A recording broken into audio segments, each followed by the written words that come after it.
Now, from the In-Quality stand at NAB Show at the Las Vegas Convention Center, streaming live around the world, showcasing IP-DTL, Hybrid, and sip.audio.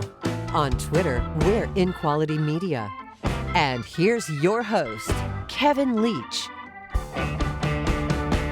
It's 11 a.m. on the east coast of the US. On the Pacific coast, it's 8 a.m. and in the United Kingdom, it's 4 p.m. Welcome to the virtual NAB Show stream from our virtual Las Vegas Convention Center. I'm Kevin Leach, and in the next hour we'll be looking at IP-DTL, which is our first, and you might say our main service, but it now integrates more and more with our supplementary service, sip.audio. Let's go straight to our first guest today, who is a radio presenter here in the United Kingdom on BBC Radio Kent and on Talk Radio. His name is Ian Collins. I'm kind of doubling up at the moment, so breakfast show in the morning, Talk Radio afternoon show. Well, it's great to have you with us from your, what is that, your loft, spare bedroom, yes, studio? It is a loft. It looks like a really bad bed sit, doesn't it? Like I've been kicked out of somewhere as a bad teen, and this is where I've arrived. But it actually looks very nice from another angle. Unfortunately, we're not at the nice angle, so you've got the dreaded curtains in the background. Sorry about that. You're doing a great job. It's nicely framed. A bit of backlighting. I think you've done this before, clearly. Well, thanks for. So yeah, just to be clear, I am obviously in Las Vegas, Nevada. So when I said here in the UK, obviously that was a mistake. What I meant to say is over there in the UK, where you are, because you're over there. Of course. And how is it over there? In the USA, obviously. Well, it's hot this time of year, of course. Nevada's generally hot during the day. You've got to be a lizard to live there. Thankfully, this air-conditioned venue is nice and cold. But if you venture outside for a stroll, you can't stay out there too long because the sun is scorching out Indeed. there. What a load of rubbish. So, Ian, tell us about your work and how you first discovered IP-DTL.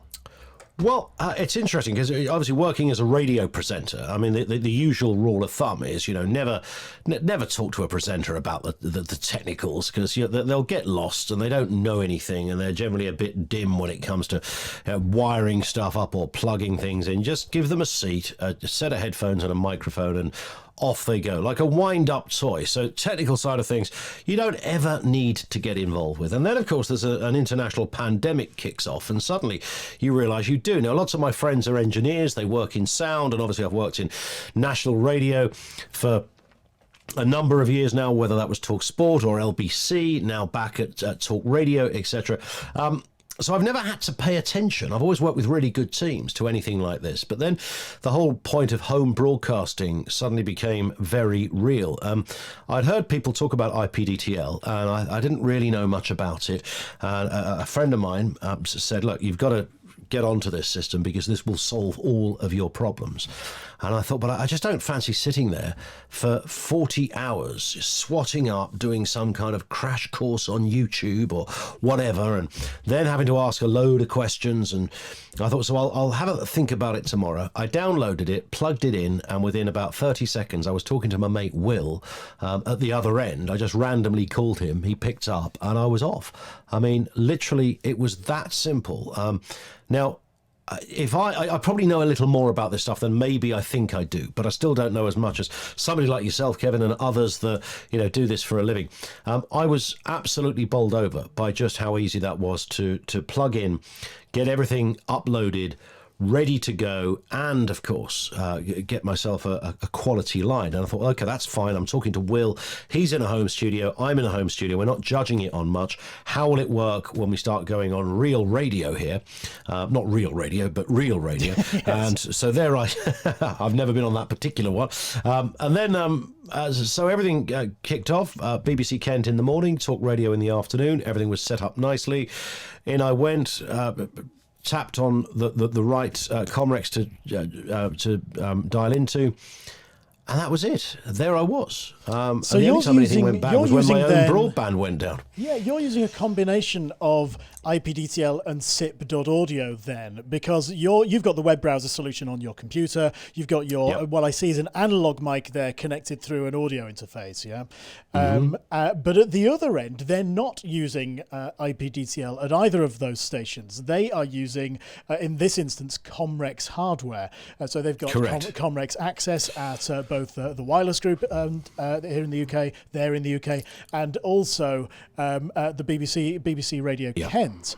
And the BBC local radio is even more convoluted than that because they've got their equipment now in a different building to where the radio station is. They've no matter where you are in the UK, you feed back down into, I think it's in Broadcasting House in London or something, and you, it's a convoluted system. If there is, if you drew a diagram of the path between you and that radio station, it is quite a convoluted path, as you say. But they are generally at the BBC using these Comrex access units, and they are registered to a SIP service which is compatible with sip.audio. So it's magic, really, that this happens. You can get from this system on your computer to a completely different system, and that's the beauty of sip.audio, is that it ties it all up. There's also anybody running a radio station thinking about what hardware you might use at your end. Have a look at the Wheatstone Switchblade, because that does a similar job, and it can take 24 streams in and pass them off to your AES67 or WheatNet network, which I realise, Ian, you'll be glazing. You say that you've now become an expert on this. I fear you might now be glazing. Where is he taking me here? Yeah, quite. So I won't take you further down that particular rabbit hole. So you're sitting there in your home studio. You're connecting through to these radio stations. Correct. So, are you covering the station, the program on the BBC at the moment, because you can? Because that would be, if you had to get to Kent and the News UK building every day, that would be quite a challenge, wouldn't it, physically? Yeah, I have done it, actually. It's fortunately, BBC Kent is literally down the road from me. And when you're doing a breakfast show at 5 in the morning on the A21, as it is, that takes about 10 minutes. It's fine. I'm there. Getting to talk radio, of course, is a case of jumping on a train. So there is very little time between one and the other. When we finished on air on the BBC, we have an editorial meeting after that. And so that lasts more or less an hour.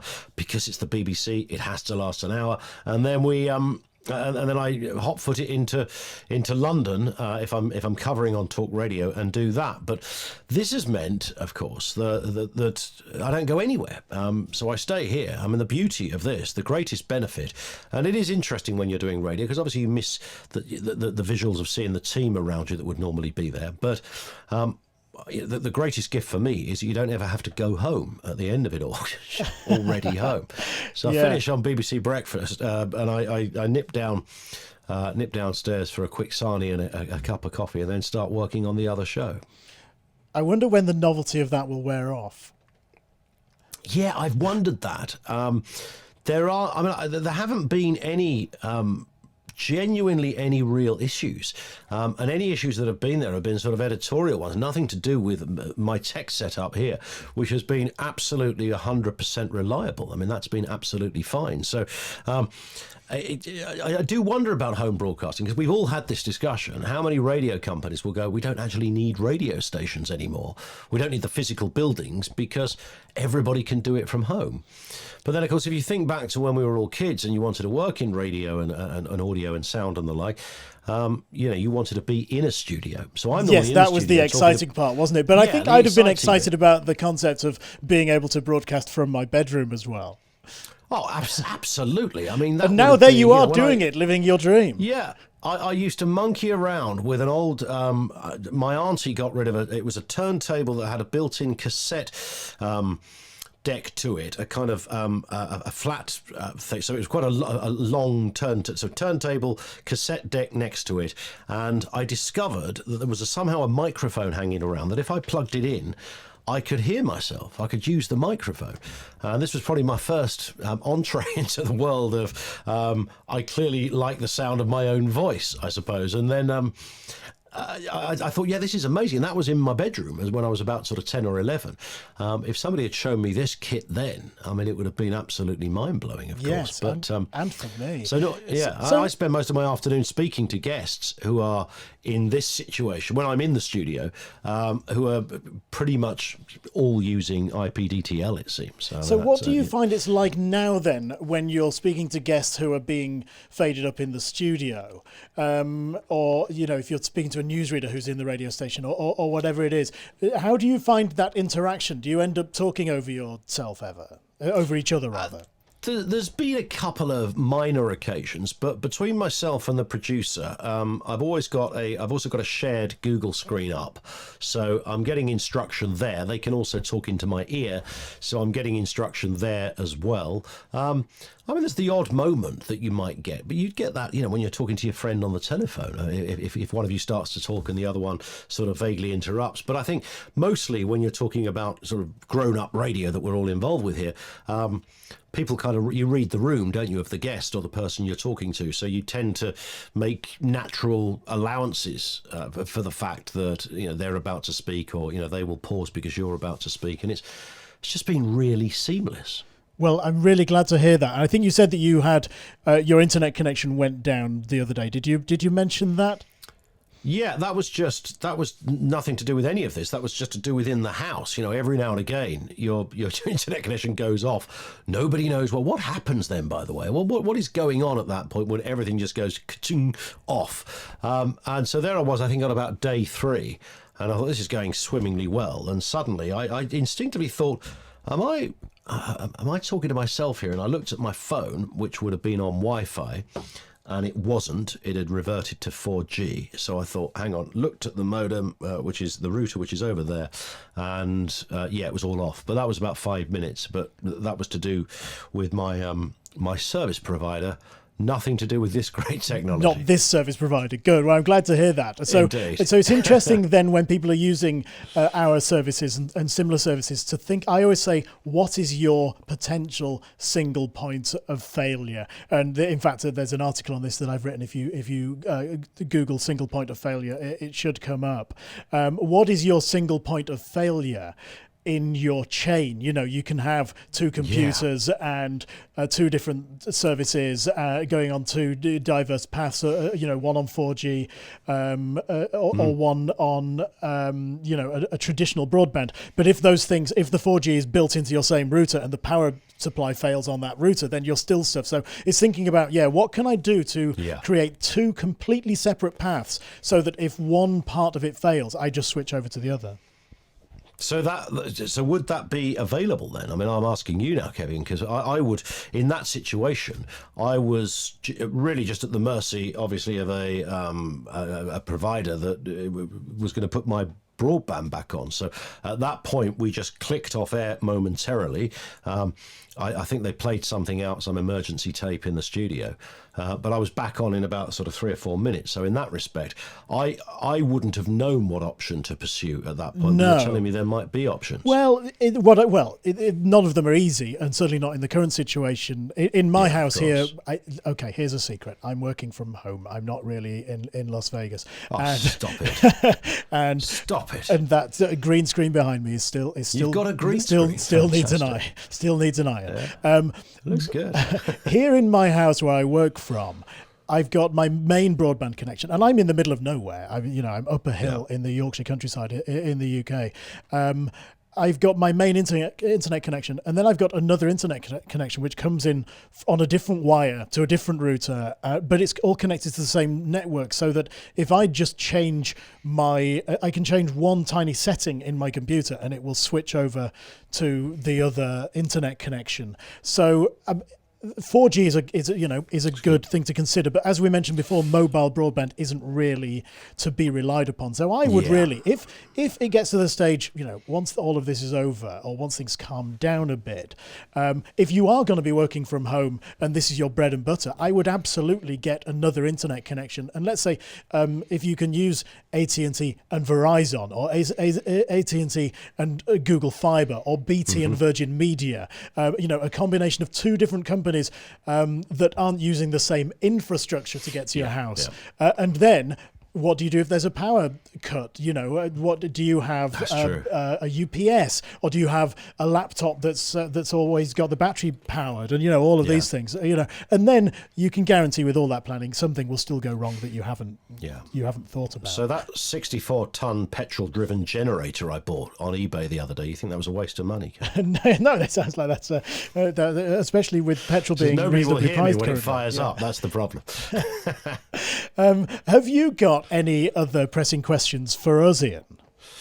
I tell you what I said to you when we first spoke, Kevin, that actually what's interesting about this, if you're not particularly tech savvy, and I'm not because I've never needed to be, it's been as simple as that. But actually, once I've begun to work with this system, I also make podcasts as well, and we do that as a sort of separate company thing, that myself and a business partner just make podcasts for other people. And I'm beginning to see the kind of possibilities there are in terms of... So I used the IP-DTL interface to record a podcast the other day. I had some audio issues with some software, so I just recorded straight onto the front page, etc. And of course, there's mixing possibilities there as well. So in that respect, I'm wondering whether that is a direction of travel in terms of IP-DTL, whether there'll be more of that kind of go-to zone where everything you need is there. I won't need to any longer look at Audacity or something or Adobe. I can get the whole lot all from this very one page. Yeah, is that likely to be a place? Well, we're gradually working towards it, because the first version of IP-DTL just allowed you to connect from one computer to another, and then we added multiple connections and all of the other stuff. In fact, there's a question on our Facebook stream now that says, can you play in recorded features using IP-DTL? And I will quickly demonstrate that now. If I click on the Play Record tab here, which is available with silver subscriptions and upwards, we get this multi-track feature, and you'll be able to see this when you watch this back later, Ian. If I now go to find some audio on my computer, if I open up my opener, as it were, that loads into the top row, and if I now click play on here, it will play so that we can hear it and also so that you can hear it. Here it comes. Wow. And then I could even use the playback fader here in IP-DTL's mixer NAB Show at the so that I can talk over it and fade it down, and I can listen to it on... Now, if I do this, I will hear it, but you won't, Ian. Hybrid. And there it is. So yeah, I hear nothing. And then also in there's the ability to record either just my voice or your voice, or I can record each voice into a multi-track. And I think that's going to be incredibly useful. I can really see I mean, I like gadgets and gizmos, even if I don't know how they work. But going further than that, I like to know that if I've got the kit, I've got the proper stuff, which is why I was so enamored by using this in the first place. And when I looked at the mixer and just the capabilities already, I was really impressed. So having a kind of go-to zone where I can say, right, it all happens here. I've got everything here. I can play in, as you just demonstrated, Kevin, I can play in sound effects, etc., or whatever I need to do. And then I can mix and edit afterwards. I think if that is the direction of travel, I think that just becomes even more exciting. Now, Ian, I don't know how you're doing for time here, but we have another guest, and I don't want to make sure that we don't lose him. Do you want to crack on with your day, or do you want to stay with us for a moment? I'm good for about another 5 minutes, only because I've got to pick the kids up. Sure. It's no more exciting than that. I wish it was. Well, I'm just going to juggle you around, so bear with me. Okay. So let's bring Joe in on my first channel so that I get some video from Joe. There he is. And then I'm going to go to Ian on my second channel. This way I get to hear you both, and I get to see Joe like this. Joe Pags, how are you doing? Hey, Kevin, how's it going? Thank you for sitting tight there for us. I appreciate your patience. You're welcome. Because I think you got out of bed specially to talk to us this morning, did you? I did. I normally wake up in about 2 hours, but I'm good to go. Cool. Say hi to our other guest, Ian Collins, who's also a radio host here in the UK. Ian, how you doing? Hey Joe, how you doing? You sound like you've done a voiceover for me in the past. I'm sure you must have done it. I don't know. I've done it for several people, maybe. What's your bread and butter, Joe? My bread and butter is that I do a radio show Monday through Friday, 5 to 8 p.m. local time on 130 radio stations in America. About 4.5 million listeners, unique listeners every week, and that's how we do it. And what brought you to IP-DTL, and how is it being used in your daily workflow? I use it every single day. We connect about 15 minutes before the program, and this is something that you and I connected about using ISDN. We actually used ISDN through IP-DTL, and then my company, the biggest radio company in America, iHeartRadio or iHeartMedia, decided let's take all the copper out. We're not going to use ISDN at all anymore. And the way that we connect now is through SIP, and the audio quality is nuts. I simply can't believe how clear you sound, and you're clear around the world. Yeah, so very much like how Ian is connecting to the BBC and wireless stations here in the UK, he's using IP-DTL at his end and connecting through to, they're using Comrex hardware. You're connecting through, again, from IP-DTL in your home studio there, and I think they're using the Wheatstone Switchblade that I mentioned before, right? Yeah, they switched that probably 3 or 4 months ago. They went completely to the Switchblade. So one button, and I'm connected every single time. And interestingly, I traveled to Florida to see my mother, and I'm in Texas for those who don't know. Went to Florida about a month and a half ago. Just brought a computer with me, and I connected to the studio as if I was still in my home studio.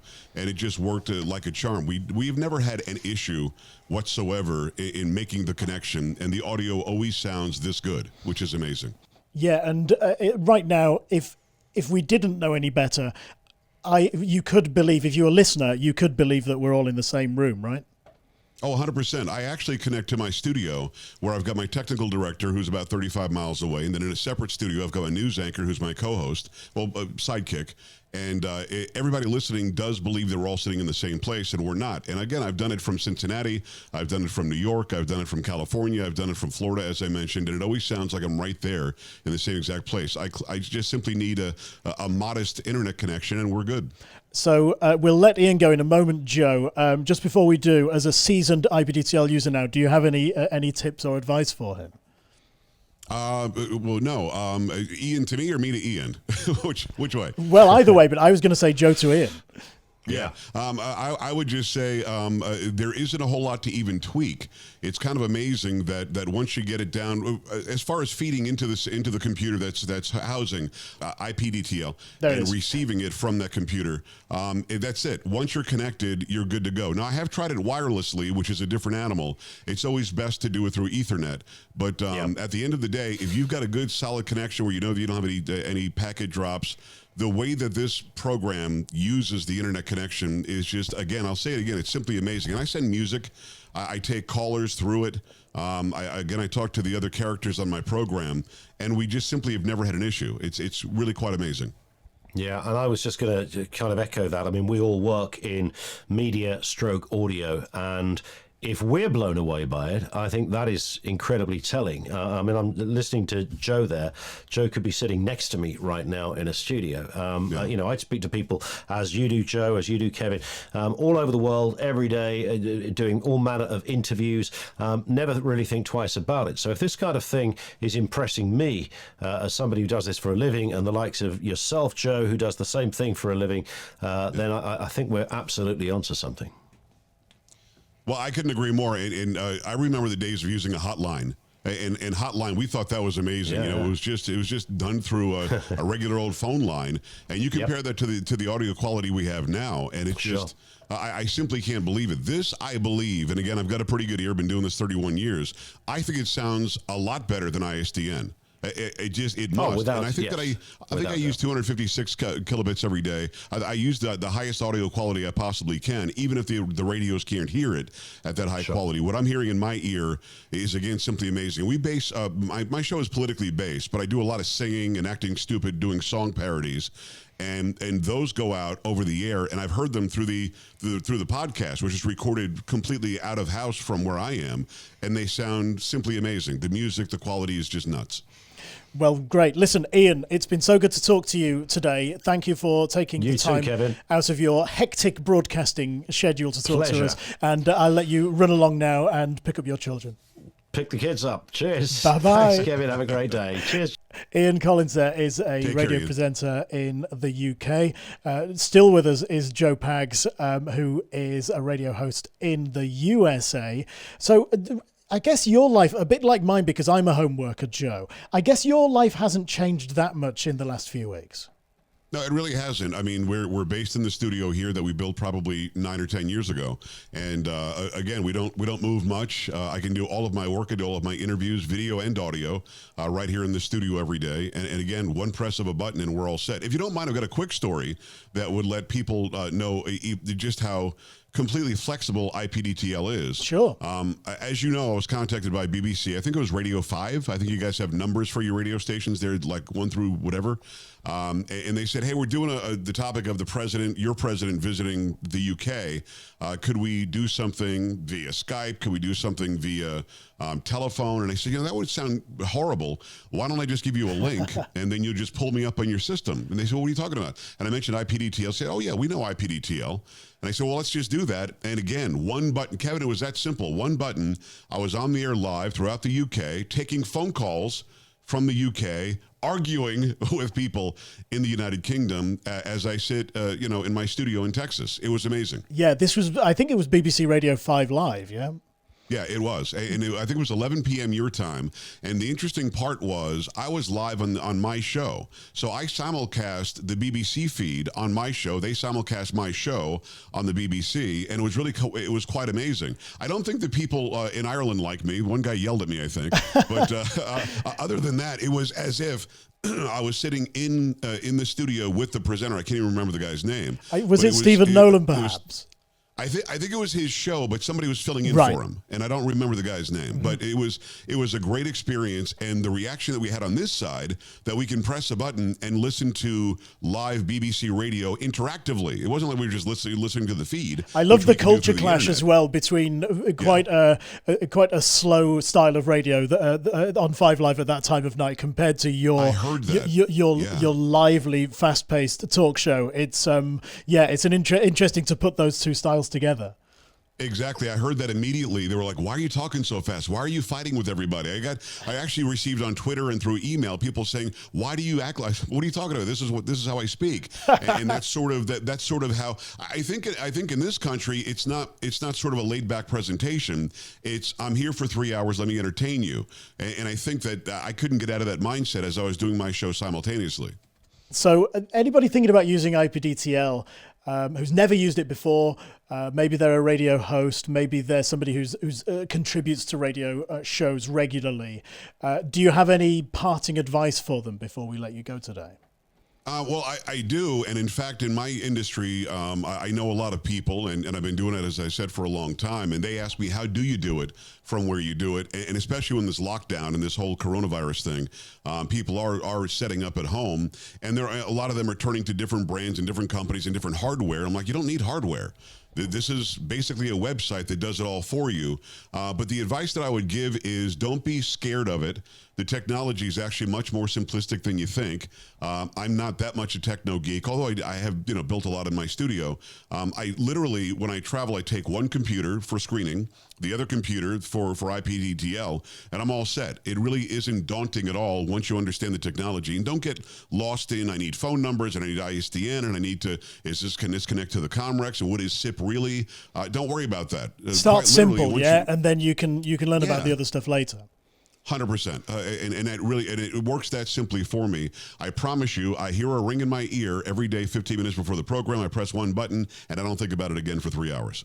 That's great. Joe, listen, I'm so grateful that you could get out of bed to talk to us this morning. You're a nocturnal guy like I am. So absolutely. Thank you. I'm glad to hear everything's working well for you over there, especially in this situation. And stay in touch, and I hope we can talk to you again when we do something like this in the future. I appreciate it, Kevin. Thanks for everything. Bye-bye now. What a guy. That's Joe Pags over there in the USA. We're about done for today. We'll take any last questions on the YouTube, on the Facebook stream before we go. So if you've got any last questions to ask on there. Before we drop off, let's have a chat with Stuart, who has been sitting patiently for the last hour. He yesterday took the challenge of building one of our new USB SIP codecs. He built the touchscreen version, and tomorrow we're actually going to have a go at putting that on air, as it were. And there it is. Stuart, how's it? But thank you for sitting there tight for the last hour. What have you been gleaning from these conversations? I found it very interesting. I enjoyed listening to Ian as well. I'm going to have to get him on my podcast at some point. He's good, isn't he? Yeah, one of the many Ians working in at various talk radio stations in the United Kingdom. Yeah, so I've been sat here and I have taken one or two calls. We've been getting some messages via Facebook as well, but nobody that we wanted to put through on air or wanted to come through on air. So they're all cranks, yeah. Yeah, pretty much. But later on, in 2 hours from now, so at 11 o'clock Eastern, and 7 p.m. in the UK. We're going to be demoing Hybrip, which is our call handling system. So you might see on my screen here, I've got 4 incoming lines where I can take the calls. I can then patch them through to you in the studio. So we're going to give you an in-depth look at that in a couple of hours from now back on this live stream. So I'm looking forward to seeing people to do that. Brilliant. So that's at 11 a.m. Pacific, which is, what's that going to be, 2 p.m. on the East Coast and 7 p.m. in the United Kingdom. Great. So you're going to sit there, take the phone calls, and we're actually. Phone number here. Not only are you going to do that, we're going to see behind the scenes as to how it works, and you're going to transfer the calls through to me. Yeah. Yeah, so if the technology allows, you'll be able to see my screen and you'll be able to see me taking the calls as well. And then as I pass them through, you'll see them appear at your end in the studio as well. So that's great. It's a great system as well, especially at times like this at the moment where, you know, everybody's in different places. Your host might be in one place at one side of the country, your phone answerer at the other, and they're all connected into the studio and they can just make it all work seamlessly over the internet. So it's a really great product. Hopefully you'll join us in a couple of hours to have a look. That's the caveat with all of this, isn't it? If the technology works, that's always. Well, we're talking about the third party technology, so that you can see it, obviously. Obviously. Zoom and things in the background. Obviously, screens, our fingers technology. Crossed that will work. Ours will work great. Of course. So that is in a few hours' time. Hope to see you then. We'll do this one again on Facebook. That's facebook.com/inequality/live. Join us then, and we'll look forward to you joining us. Thank you, Stuart. Bye-bye.